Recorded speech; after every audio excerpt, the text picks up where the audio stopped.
Hey guys, welcome back to Clownfish TV. This is Kneon. I'm not here with Geeky Sparkles in this video, so I'm going to talk about video games and advertising, and I don't think she really cares about either one.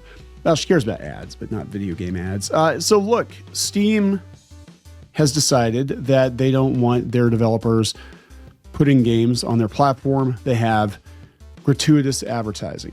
I think this is actually a very good thing. I did not realize that there were a lot of PC games out there that had ads in them. This is something that I have encountered often in mobile games, which is why I do not play mobile games all that often, right? Mobile games are mostly trash anyway, but there are some that you buy the game, you think you buy the game, and then they just keep showing you ads as you're trying to play the game. I think this happened with one Sega collection I bought. Like I had actually purchased or thought I purchased Golden Axe or Sonic or one of those for my iPhone back in the day. And then all of a sudden they started showing me advertisements for really crappy looking military mobile ads and or mobile apps. And I just wasn't into it. So I just deleted the whole thing. Anyway, let's talk about this because a lot of people are very happy.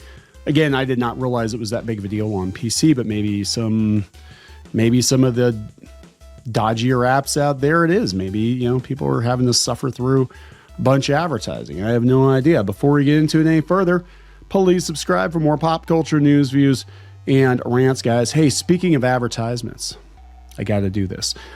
Check out our enamel pin set on Kickstarter, Shadowbinder Steampunk Fantasy Hard Enamel Pin Set Series 1. Very first pin set we're doing under the Nidaria Entertainment brand. We've actually got some more coming, including something to do with orcs. So that is coming as well.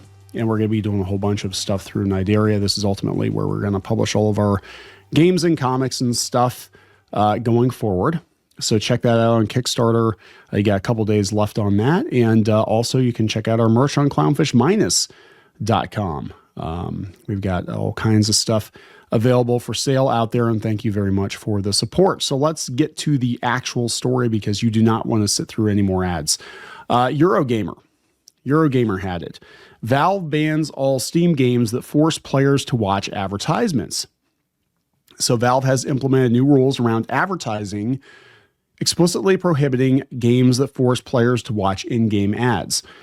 Now, I really wish that Ubisoft would get the memo because I do remember now my memory has been jogged. Was it last year? There were ads for Assassin's Creed, like the collections or something like that in game in other Ubisoft games because they're that desperate for revenue. It's like, hey, you're playing this game that you paid money for. Oh, by the way, I can't remember if it was on Steam, though, or if it was on like Xbox or PlayStation, but I remember people complaining about it. Anyway, the new rule from Valve, available online and first reported by Gaming on Linux, confirms that while cross-promotion and product placement are permitted, games that force players to watch or engage with advertising in order to play are not. Again, that is a dirty trick that mobile apps do. I think even Pac-Man 256, I had that, and I uninstalled it because they started doing that too. Like you'd beat a level and then they'd make you sit through like a 30-second mobile ad. Nor should developers use advertising as a way to provide value to players, such as giving players a reward for watching or engaging with advertising in their game. Yeah, they would do that too. Like, oh, you'll get an extra guy if you sit through this. I think Crossy Road did it too. Was it Crossy Road? Was that chicken game? Yeah, I think that was doing it too. God, I hate mobile games so much. Developers should not utilize paid advertising as a business model in their games, such as requiring players to watch or otherwise engage with advertising in order to play, or gating gameplay behind advertising. The rule explains, if your game's business model relies on advertising on other platforms, you will need to remove those elements before shipping on Steam. Some options you could consider include switching to a single purchase paid app or making your game free to play with optional upgrades sold via microtransactions or DLC. Whilst I suspect, this is the author, whilst I suspect most of us would associate this kind of behavior with mobile games more than those available on Steam, Valve clearly thought it was necessary to clarify in clear English what is and what is not supported. Developers are also not allowed to charge other developers for access to Steam features such as sale pages, bundles, storefronts, or franchise pages. Franchise pages. You can have a Steam franchise? I don't understand. Last week, Valve quietly implemented a useful new Steam feature warning users and potential purchasers how long it's been since an early access game received an update. I think that's actually a good thing, because some people are buying these games thinking they're going to get finished. And after like 2 or 3 years of no updates, it's very obvious that this is it. This is it, man. Like, the game it's not getting finished. Or if it is, it's not happening for a very long time. Right. It's just an opinion. So this is the original post, I guess. Gaming on Linux had it. Now, Rock Paper Shotgun has another take. They said Steam's overlords still think in-game ads are fine as long as they're appropriate. So the problem they're having is with these autoplay ads or locking content behind advertising. Like, hey, sit through this, 45-second spiel and we'll give you, a power-up or something, right? So Rock Paper Shotgun says, cheery mom and pop computer game business Valve has created a new Steamworks page for their policy about in-game adverts and advertising in general, must be UK, with a troubleshooter's list of do's and don'ts for developers. Valve's handling of such things hasn't really changed over the past few years, but I can't pass up the opportunity to chew the fat a little about the intriguingly murky, slippery slope business of turning your virtual world into an ad platform. See also Roblox. Like, that's basically all Roblox is now, right? Fortnite, too. It's the same thing. It's like some of the biggest games out there. They're basically just advertising platforms at this point. They are what they are, right? So here's more information on the language that Steam has put out there. And they're talking about like brand cross promotion, stuff like that, right? Which has been going on forever. I mean, it's been going on since the Atari games, for God's sake. The Atari game era, for God's sake. We've done crossover brands and celebrity endorsements and all that. Games may contain real brands, products, personalities, etc. as part of the gameplay, provided such portrayals are not disruptive and are appropriate within the context of the game. For example, a racing game might feature real-life sponsor logos on the race cars, or a skateboard game might include characters wearing real-world brands.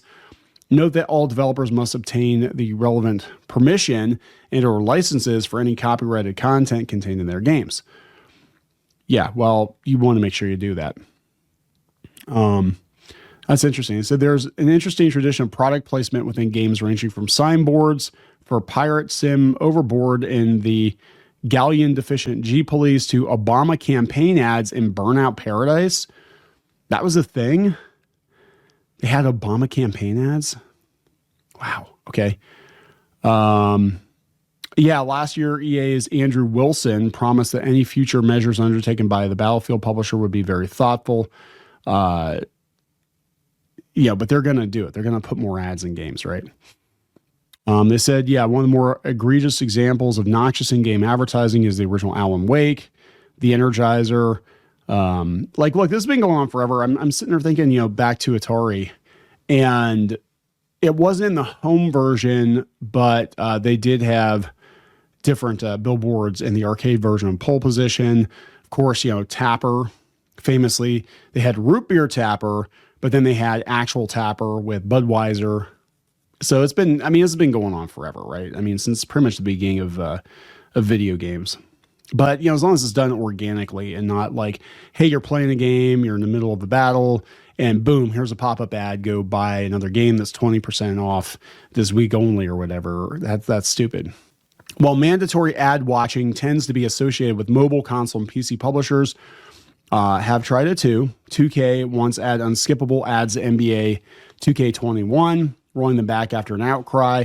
The post further comments that devs should not use advertising in a way to provide value to players, such as giving them a reward. How would you advertise Papa John's and Lord of the Rings? Yeah. So I think most people are pretty happy about this. They're clarifying. Again, it shouldn't be something that needs to be clarified, but they had to have had some, I'm thinking either they had some really egregious examples recently, or some of the developers have been talking about adding this to games to try to drum up some revenue. And I actually, at first I thought it was the indie publishers, maybe, that were like, oh yeah, we'll put ads in our games to try to make some extra money or whatever. And I'm like, no, I think it's gonna be the AAA publishers. They're so desperate for money at this point that I could totally see them going back to older titles, offering them at a very steep discount, and then just injecting them with ads. Because at their point of view, they're going to be like, well, it's just like TV, right? It's just like linear TV. And, they wouldn't be wrong, but it's going to piss people off. So there we go, guys. No ads in Steam games, hopefully, but lots of microtransactions and DLC. So, pick what you play carefully. I'm going to wrap it up. Please subscribe. Again, check out the enamel pen set over on Kickstarter. Check out clownfishminus.com. We'll talk later.